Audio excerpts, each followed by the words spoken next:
আসসালামু আলাইকুম প্রিয় শিক্ষার্থী, আমি মোহাম্মদ মনিরুল হক, সহকারী শিক্ষক, আমলাবাড়ি মাধ্যমিক বিদ্যালয়। আমি আজকে তোমাদের এইচএসসি আইসিটির সেকেন্ড চ্যাপ্টার সম্পর্কে একটু আলোচনা করব, যেখানে আমি বোঝানোর চেষ্টা করব ডেটা কমিউনিকেশনের মাধ্যমসমূহ। আসলে ডেটা কমিউনিকেশনের মাধ্যম বলতে সেই চ্যানেল বা পথকে বোঝায় যার মাধ্যমে এক স্থান থেকে অন্য স্থানে ডেটা বা তথ্য প্রেরণ করা হয়। সংক্ষেপে এইগুলো দুই ভাগে ভাগ করা যায়। একটা হচ্ছে তারের মাধ্যমে ডাটা ট্রান্সফার হতে পারে, অন্যটা হচ্ছে তারবিহীন ডাটা ট্রান্সফার। আসলে তারের মাধ্যমে ডাটা ট্রান্সফার হতে পারে তিন ধরনের তারের মাধ্যম দিয়ে ডাটা ট্রান্সফার হতে পারে। প্রথমটা হচ্ছে twisted pair cable, coaxial cable এবং অপটিক্যাল ফাইবার কেবল। আমরা জানি টুইস্টেড পেয়ার কেবল হচ্ছে দুইটি তামার তার একে অপরের সাথে পেঁচানো থাকে, যেমন টেলিফোন লাইন বা ল্যান্ড কেবল, এইগুলো হচ্ছে টুইস্টেড পেয়ার কেবল।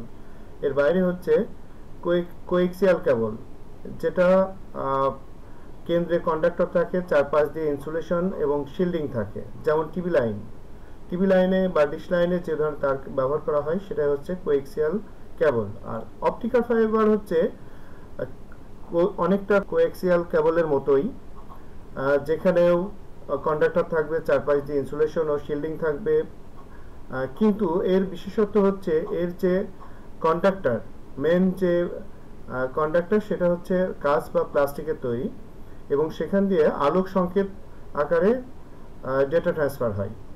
অর্থাৎ কাঁচ বা প্লাস্টিক ফাইবারের মাধ্যমে আলোক সংকেত আকারে ডেটা ট্রান্সফার করতে পারে, যেমন ব্রডব্যান্ড ইন্টারনেট।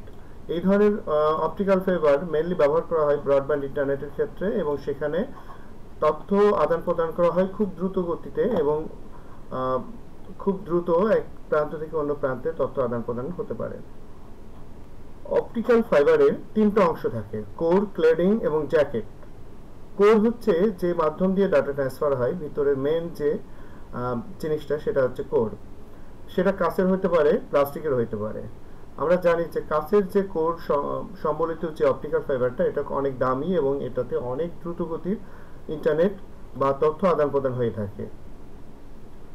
এর বাইরে আমরা আজকে জানবো যে তারবিহীন মাধ্যম দিয়ে কিভাবে তথ্য আদান প্রদান হয়।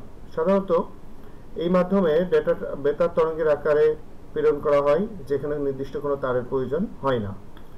এক্ষেত্রে রেডিও ওয়েভের মাধ্যমে তথ্য আদান প্রদান হইতে পারে, যেমন AM FM radio, wireless network, এইগুলো হচ্ছে রেডিও ওয়েভের মাধ্যমে তথ্য আদান প্রদান করা হয়।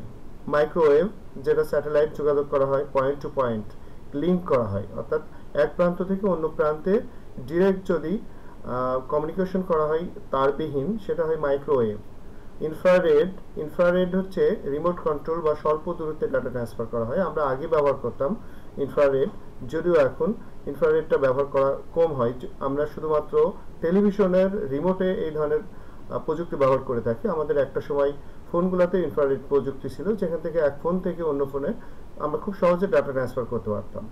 এর বাইরে আমরা যে সবচেয়ে বড় মাধ্যম দিয়ে ডাটা ট্রান্সফার করি তারবিহীন, সেটা হচ্ছে স্যাটেলাইট কমিউনিকেশন। মহাকাশে স্যাটেলাইট ব্যবহার করে খুব দূরত্বে, অর্থাৎ এক দেশ থেকে অন্য দেশে আমরা খুব সহজেই তথ্য আদান প্রদান করতে পারি, এবং এখানে যদিও ব্যান্ডউইথ খরচ ও ক্ষেত্র রয়েছে, আমরা এখানে এক দেশ থেকে অন্য দেশে ব্যবহার করতে পারি, খুব সহজে ডাটা ট্রান্সফার করতে পারি। এই হচ্ছে আমার ডেটা কমিউনিকেশনের মাধ্যম সমূহ আজকে আমি জানলাম। ধন্যবাদ। পরবর্তী ভিডিও দেখার জন্য আমাদের সাথেই থাকুন বা আমার সাথেই থাকুন। আল্লাহ হাফেজ।